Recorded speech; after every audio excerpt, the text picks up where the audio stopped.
Welcome back everybody, Harry P from the Driftless Homestead. Today what we're going to be doing on the homestead is we still got a lot of wood up in the hills that we bucked up before April 1st, in accordance with Wisconsin's guidelines to keep down on the oak wilt in Wisconsin. I don't know if you're familiar with oak wilt, but what it is, it's a fungus that kills oak trees. It gets between the bark and the wood, infects the cambium and cuts off the water supply to the oak tree. First off, if there's a broken branch, this is why they don't want you to cut after April 1st. If there's a broken branch, a beetle that has a fungus on it, it'll go over to the oak tree and start feeding on whatever's dripping out of the oak tree, and then the oak tree will get the fungus. In red oak trees, the roots intertwine, so that fungus will go down into the roots and it'll go from tree to tree to tree underground until the chain is broken, and it'll wipe out your whole forest. So that's why everybody's real sensitive about oak trees getting oak wilt. So try not to cut after April 1st. We abide by those guidelines, so we quit cutting April 1st. So we're in a mad dash to get everything to the ground and bucked up, and then we leave it there, and then we spend the next, I don't know, couple of months getting the stuff out of the woods. And then my log splitter took a little journey south to do some other jobs with somebody else, but I should be returning soon, and then we'll start splitting wood, and I'll show you how I split wood so it dries faster, and also so you can put more wood in your burn box of your fireplace or your wood burner or whatever you have, boiler. So hang on, we'll show you what we're doing.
roads are a little rough, but they're okay. It's been like this since probably 25 years ago when we had it logged off the first time. We haven't brought up any equipment to straighten them out or anything. This hump here is to throw the water off halfway down the hill.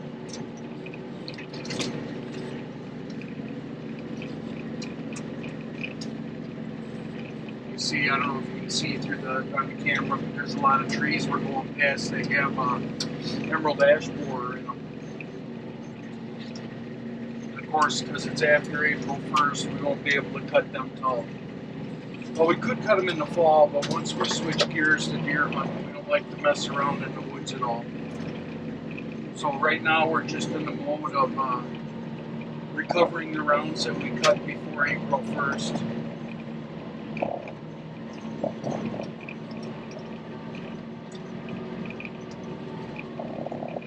Pretty steep here. You can see the beehive there that we installed yesterday. This RTV is pretty neat. The turning radius is like 8 feet.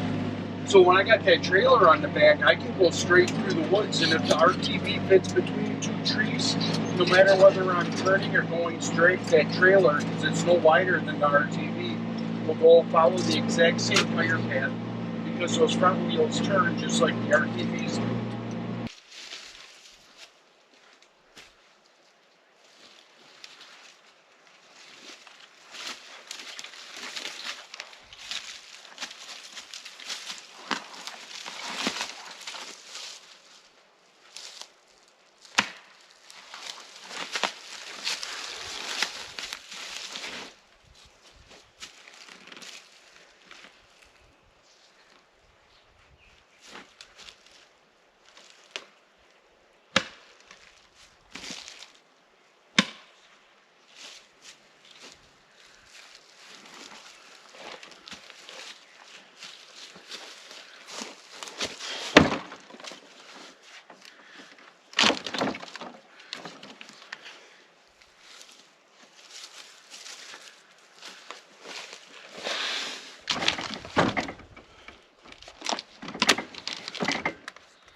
A little bit shy of 16.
It's a little bit noisy in here. It came with a plug-and-play radio, and we went over to Kubota and we bought the connection. So it's all pre-wired. The speakers are already installed, and we plugged it in and it didn't work. And then I tried different things to figure out which place had to be where inside the connections, and I think it was all right. The radio just wasn't working, so I'm going to try the 12-volt power source and just test the radio without it being in the Kubota to see if that works. Here we are back at our wood yard. I'm just gonna dump the trailer because I'm gonna get ready to leave. Over there, that stuff you see over there is white oak and sugar maple that was cut this year, or red oak, excuse me, and sugar maple that was cut this year. So that takes 2 years to dry. So we separated that from our ash pile over here. Also, a bunch of white oak that we had already cut down. That's on its second year of drying. So that's going to all be split for this winter's firewood. You'll see up here there's a couple of